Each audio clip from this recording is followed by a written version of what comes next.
Advent to me is a wonderful time of calm, of peaceful reflection.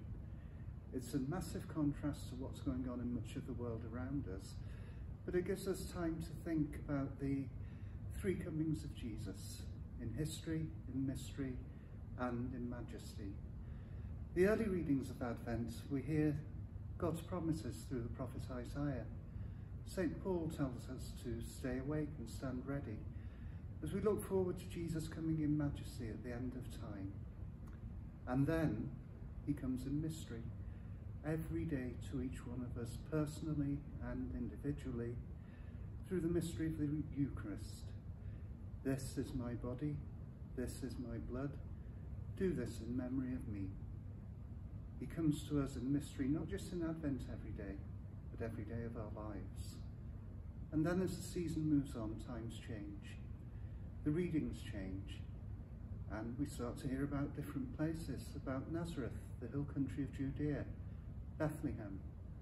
Different people appear: the Archangel Gabriel, Mary, Joseph, Elizabeth, Zechariah, and John the Baptist, as our emphasis turns more onto the coming of Jesus in history, his birth at Bethlehem.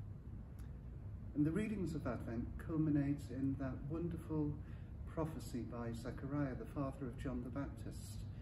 Remember, he's struck dumb before John's birth, but then after the birth he can speak again.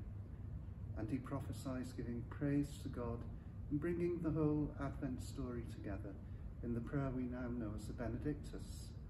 Blessed be the Lord, the God of Israel. He has visited his people and redeemed them. He has raised up for us a mighty Saviour in the house of David his servant, as he promises by the lips of holy men, those who were his prophets from of old, a Saviour who would free us from our foes, from the hands of all who hate us. So his love for our fathers is fulfilled, and his holy covenant remembered. He swore to Abraham our father to grant us that, free from fear and safe from the hands of our foes, we might serve him in holiness and justice all the days of our life in his presence. As for you, little child, John the Baptist, you will be called a prophet of God the Most High. You will go ahead of the Lord to prepare his ways before him, to make known to his people their salvation through forgiveness of all their sins. The loving kindness of the heart of our God, who visits us like the dawn from on high. He will give light to those in darkness, those who dwell in the shadow of death, and guide us into the way of peace. Happy Advent.